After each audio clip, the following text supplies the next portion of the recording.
Hey guys, what's up? Welcome back to my channel.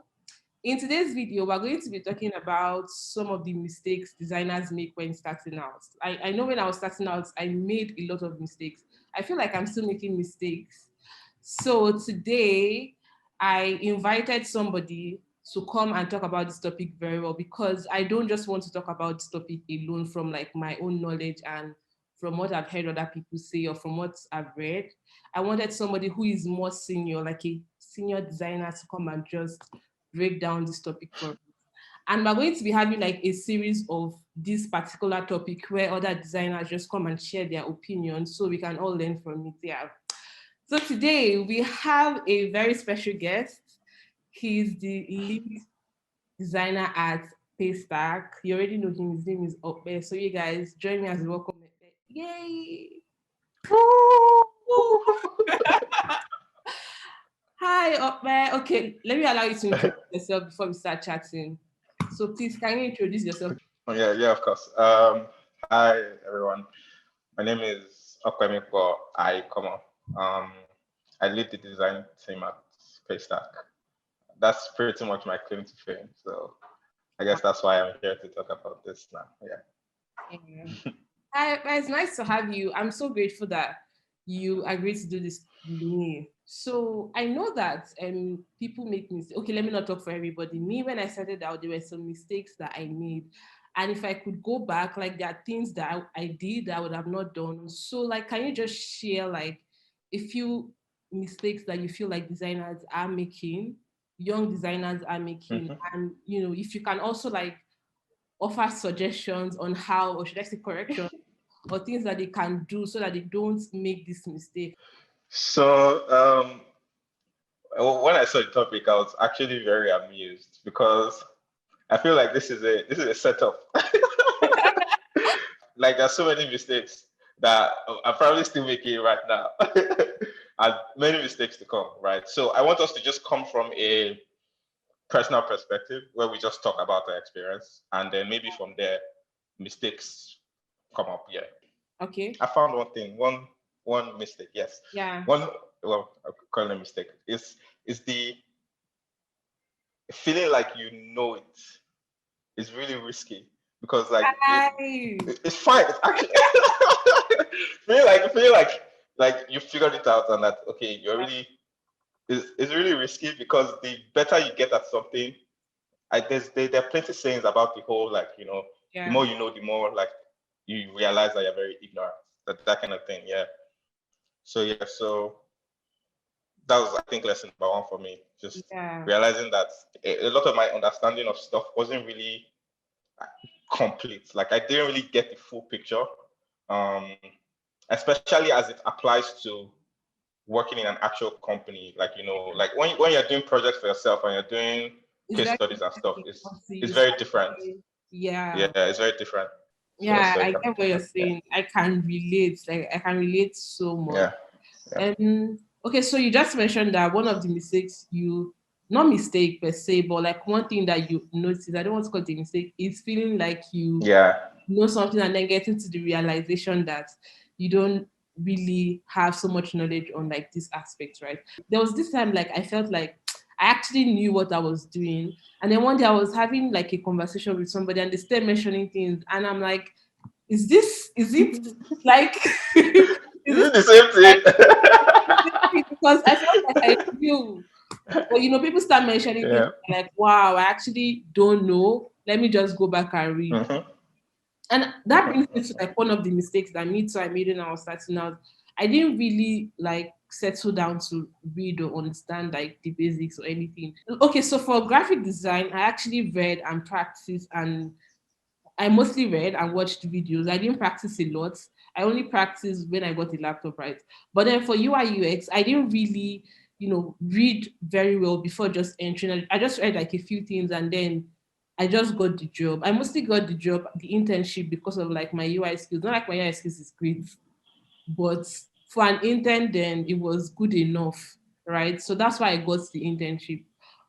But it was not like I really knew anything about UX. So like I was working and not necessarily like I didn't have like I didn't really calm down to learn the basics when I was starting out. And then when I now moved further, it started affecting me. So now I had to now go back and start reading and understanding what I'm doing so that I can do it well.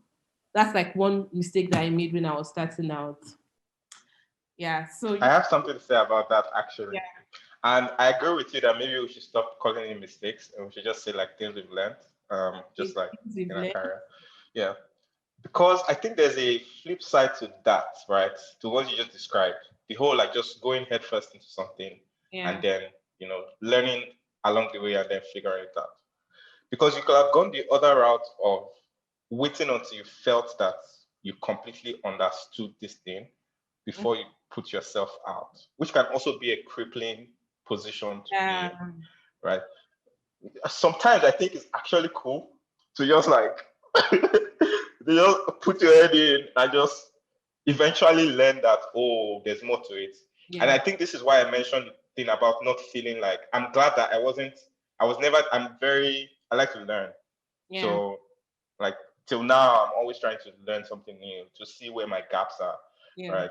So doing that really helped me, but I also won't take away from just the brute force learning, because I don't think that there are not enough, in my opinion, educational systems. Like we don't have, a lot of people are trying stuff, but they're all just like, small efforts here and there. Like we still don't have very good design education. And so I think it will always be the case that most people will really figure it out on the job. Like and maybe years from now, maybe when some of us have gone to become successful designers, and we have money, and maybe there are better establishments that new people can start learning, and they get everything from like scratch. Like you learn fundamentals. I think my point is, I also wouldn't necessarily say it's a kind of mistake to not know the basics. I think there's just a knowledge gap that you can't break until you are faced with the real work. Just because, so it's like you're in this position of not knowing anything, even if there's all the information on the internet and there are actually YouTube videos and free books and everything, you have to know what you're looking for. Like if you don't know what you're looking for, there's no way you will know that, oh, I should be reading this thing, because you actually don't even know that thing exists in the first instance. So yeah, so I won't necessarily think I think it's just a part that don't have enough access to knowledge in the beginning, that you learn only the basics, or like you learn how to do stuff, and when you now get stuck on the job, you now have to figure out, okay, let me now go back and go and learn like fundamentals. The way it usually works is the money you're making on the job that buys you a certain level of comfort to now say you don't have a lot of time, obviously. That's the one thing that you can't really buy, but you have some money, right? You can buy a nice chair so that when you get home, like at least you're comfortable while you're forcing yourself to put in the 2 hours. You can buy some nice courses that are better than like conventional free knowledge, right? Or that help you learn faster, or just something that pushes you like to check in periodically and not just slack, right? It's the money you make from the job that you can use to buy some of those things, right? So there's a risk. Like I think some people are better off one way, some people better off the other. But yeah, and the people I worked with also were always pushing me to my first job out of school, which I started when school, was at delivery science, and library, big one. Yeah, it was divorced then, and it was always like, literally my first day, he dropped an Angular book and he's like, take and go and figure it out. Like, guy, but because he knew that I was excited about learning, he would just always push me to, okay, try this thing and learn this thing, and try this thing and learn this thing. And so I guess I was lucky in that regard. So you mentioned something that I would like to highlight so that people can just get that. You mentioned that you have to be intentional about learning, right? Some people learn on the job, and some people learn, maybe take time off work and then learn and come back. Some people learn before getting started. What is most important is that you're intentional, because the fact that you're intentional will make you be in Lagos traffic for 3 hours and then come back and still find time to read or take a course that you're taking. Okay, so let's move over to, I think we mentioned like 2 mistakes now that we've made. I mean 3. You mentioned 3 things we've learned. We're sorry, not calling them mistakes anymore. Remember? 3 things we planned. Okay, so I think I want to support you on just feeling like you know something and then realizing that you don't know something, right? I learned that I have to have like a beginner's mindset, right? Because when you have conversations with people, they would say some things and then you start feeling like you don't know anything, right? And maybe your ego is bruised or something. You have to, at that point, I learned at that point to know that I don't know everything. And sometimes when I'm now having conversations with people, I will now become like a little defensive because I'm not trying to beat myself up. Why don't you know this thing? Why don't you know this thing? But then I've learned that it's okay for you not to know. Everybody does not really know it all. So just have like that beginner's mindset. If somebody mentions something that you don't know, you can, maybe just don't say anything. Or you can tell the person, oh, I don't know this. Can you explain it to me? Or you can just go back later and just read about what you and the person had a conversation about, right? Don't be like me that you be defensive. Yeah, Don't that's a be, really good point. That's a really good point. yeah, don't be like me that you be defensive because you just miss out on learning opportunities, to be very honest. Yeah, that's one Yeah. thing I've learned. Yeah. And the Okay. truth is, like, other people can feel your energy. Yeah. Like, so generally, as you described, like the way Like you approach people, usually determines how much you get from them. yeah. Like if somebody sees you and they feel like you have good energy, Yeah. they're willing to learn, they can go out of their way You to mentioned actually make sure, they can go out of their way to make sure that they help you learn, to give you the things that helped them. Like people yeah. are just generally, yes, people are generally going to put themselves in the line for you if they feel Yeah. like you are receptive. Yeah, but if you just come off as you feel like I you need have everything help. covered, yeah. Yeah. And it doesn't mean that you won't get it. Yes, you might also Yeah. get it, but it's just faster if people help you. It's generally just faster if people Oh help my you. God, you It said just takes something much less time. yeah. Yeah, So you it mentioned takes something less time, about man. people helping you. This is very, very important. I feel like my whole career has been, I mean, yes, there's my efforts, but people has just helped me move from like where I was to where I am now. People are still helping me move like further. Because when you have conversations with people, for me, I learn faster, right? I get to know things faster. Okay, so my first job, somebody recommended me. My second job, somebody sent me the job application to apply to. This present job, somebody recommended me.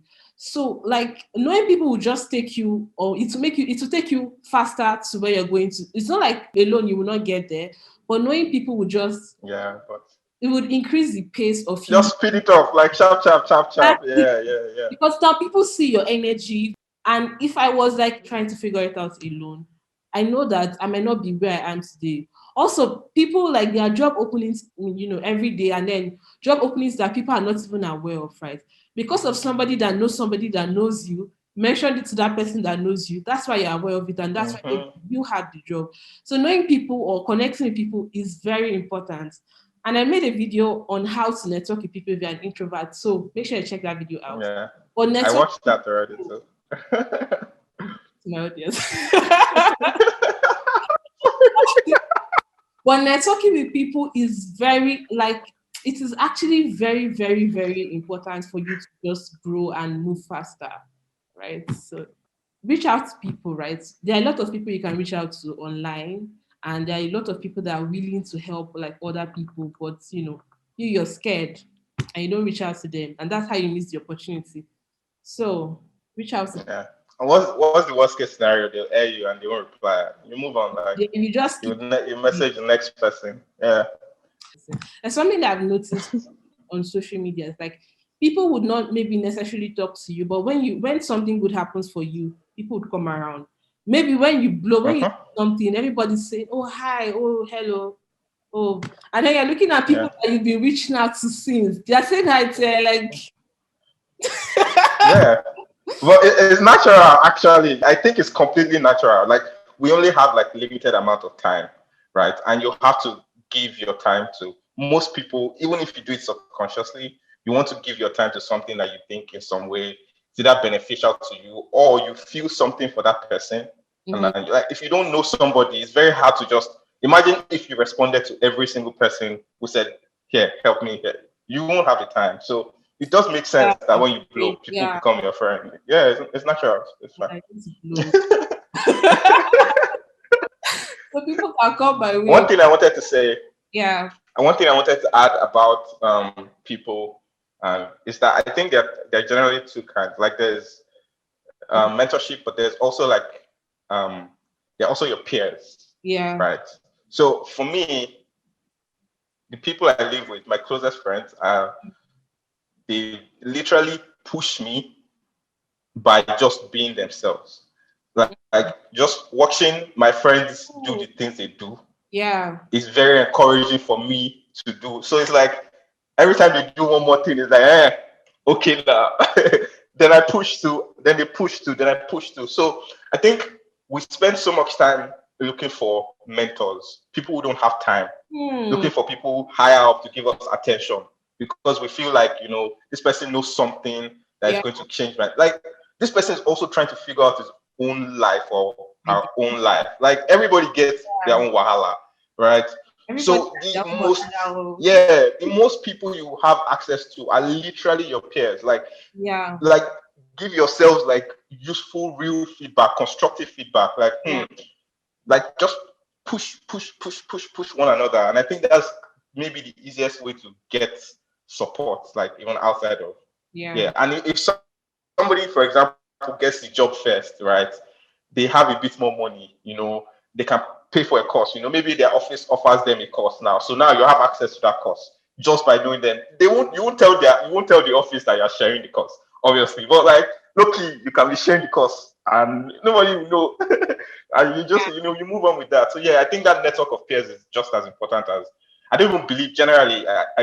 Okay, so this comes to something that's very personal for me. So one of the things I think I miss generally in my career is mentorship. I wish I had more mentorship, but I've come to accept that, so far that's just not my mentorship hasn't come from direct like design, like, oh, there's this person that was very not really. My mentorship has come from following tons of people on the internet and just observing their work and just gushing over their work and hoping that one day I do something that makes me feel the way I feel about their work. I would never message them. I don't need them to talk to me. I don't need anything from them. Right. So sometimes I wish I had. Sometimes I wonder what it would be like for me if in my design career I had somebody that just done it and I was just literally just shadowing them. Because I feel like one of the things I'm good at is copying people. Right. I feel like maybe it will have made my whole career faster. Maybe I'll have learned things faster. I'll have even moved on from design now, learned a lot of things about business faster. Because the more you grow in a company, the more you realize that design is just one part of like organization, documentation, business, communication. Those things become more important than than pushing like pixels up and down. Yeah. So maybe I'll have learned those things faster. But I mean, this is my life. Like I can't go and change it, right? Yeah. So yeah, I think the point I'm trying to make there is most of my own mentorship has come from your peers and just observing people and just having not role models, but I guess I don't know what you call people who you don't really look up to them. You just look up to their work. They're role models too, right? Maybe in some sense. Yeah, I guess so. I guess role models. Yeah. Okay, wait, let me just professional role models. If you're reaching out to people and maybe they don't respond to you, don't feel like this person is a snob or anything, right? Just understand that the person has like things going on for them and they can't respond to that message now. But thank God when I reached out to Ope, he responded. Thank God. We bless God. On Instagram, I reached out to you on Twitter. I was looking for your email every single way I could not find. Thank God. So one thing I remembered when you were speaking was I think that people should seek true feedback, like critical feedback. I think that's one thing that we lack a lot of. we generally find it easier. It's a human thing. Like we like to feel good, so we generally find it easier to look for pleasing feedback for people to say this looks good. But first thing is to get to real feedback from people, you have to be asking the right questions. If you go to someone and you say, does this look good? Obviously, you're giving them a yes or no question. What do you expect them to say? No. But if you go to somebody and say, do you think this typeface fits this brand? Do you think the spacing is correct? Do you think that this communicates this well? And you ask actual critical questions, then you get critical feedback. Otherwise, we're all just deceiving ourselves. Yeah, that's true. This is just I go into every feedback session expecting that I missed something. Like feedback is not because I feel like that is it good or is it not? Is a problem in the first instance. If you already assume that nothing is good, that's a very good starting point. Because then there's no feedback that can now make you feel, it's not personal, it's not about you, it's you and the work, right? So the question of is this good or not is actually a bad question in my opinion, because that is just it's a feel good question. Look for the right people who can give you it doesn't mean like you need to find other designers. Like literally you can ask your friend, like, I made this login screen, can you use it? Did you find where to log in? Did the button seem clear to you? Was there something that looked different than what you were expecting?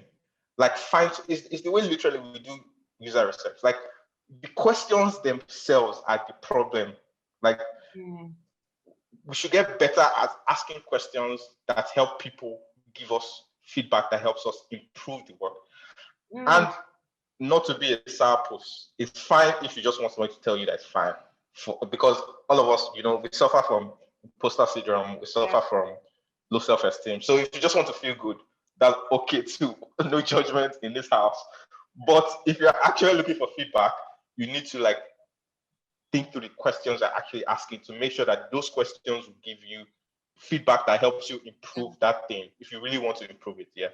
But this is actually very important. Learning how to ask better questions that will give you quality feedback to just improve on what you're working on. And if you get feedback that is not so great, that does not mean that they're criticizing you. I'm talking to myself because sometimes when I get feedback, I'm feeling bad. I'm like, God, why did I do it well? But if you get feedback that is not so great, I don't know how to say it. I feel like I'm a hypocrite.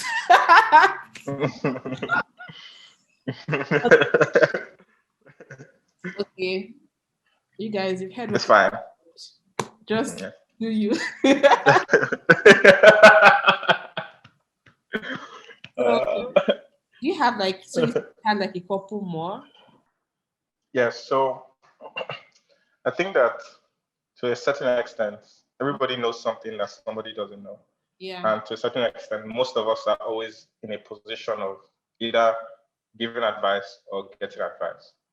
I think one thing that has been very important to me is to pay close attention when I'm giving advice, because a lot of the time that advice is applicable to me as well. It's easier for us as humans to be critical of other people, and it's very easy to so it's like when you're giving feedback, you can be very this. If you stop and listen, a lot of that is usually very applicable to you as well. So pay attention to the feedback you give, not even just the ones you take. I also want to talk about imposter syndrome. I think the imposter syndrome is completely normal. It's fine. If you have high expectations of yourself, you should know that, sorry, let me roll back from that. Yeah. Because I don't want to make it seem to you should know. Yeah. I think generally when you have high expectations of yourself, it is normal for you to not meet those expectations. You literally set high expectations for yourself and you know that you're not there. So it is fine. Like when you go into a company and you see that everybody just feels so good, that's why you are there. You are there because you want to be among people that lets you get to a point where you feel like what you think you can be. So it's completely normal. It happens to most of us. Just keep it moving, right? Yeah. Just do your work, keep it moving.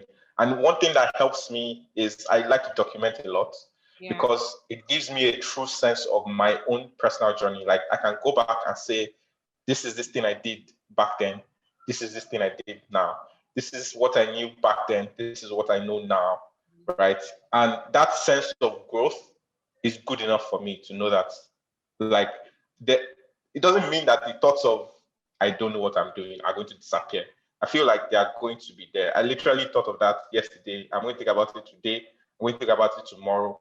I am maybe the most critical of myself. I don't think anybody can be as harsh on me the way I am on myself. It's not possible. Like I'm probably my biggest critic. So I expect to feel not so good a lot of times, right? But the fact is, I can look at where I am now. I can look back at where I was, and I can tell that there's been some progress. And I mean, what else do I need? Like, progress is all that matters. Like, yeah, we move. Yeah. So yeah, that's that imposter syndrome.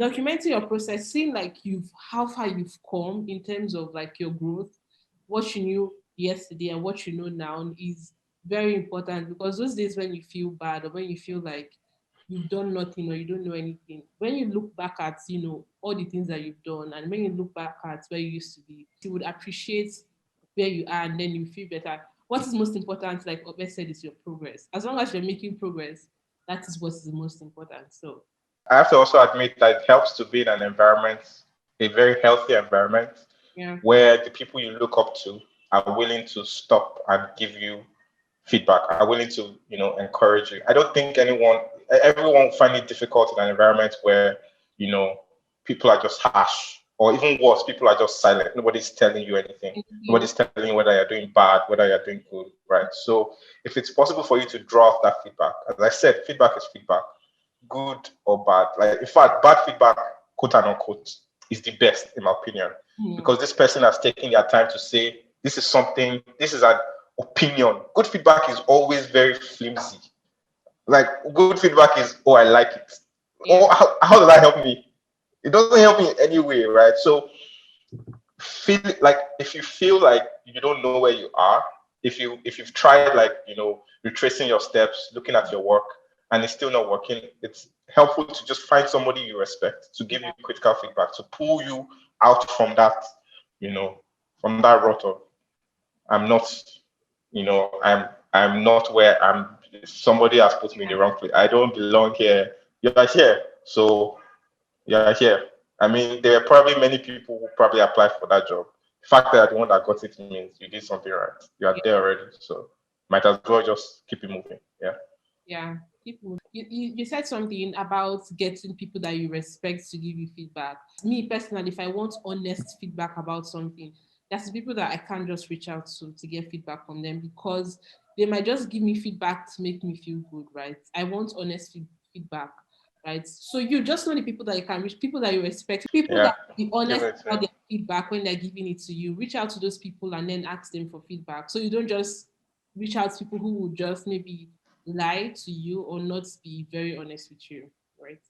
So yeah. you can reach out to me at paystack.com if you have any question. You can also send it to me, and if like the question is so much, then I can compile it and then send it to him, and then he answers it and I bring it back to you. So there's also that. Um, That sounds good. yeah, you guys, I hope you enjoyed this video. Make sure to like this video if you like it, and subscribe to my channel if you haven't subscribed yet. You can also follow me on social media at dinmaaniugbo on Instagram, Twitter, LinkedIn, and Facebook, and let's keep the conversation going over there. If you also have like something you would like to an experience you would like to share, or something you would like to say, or a question you would like to ask, you can leave it in the comment section below, or you can send a mail to me at dinmaaniugbo@gmail.com. And I'll be so excited to, reply you or answer your questions if I can. All right.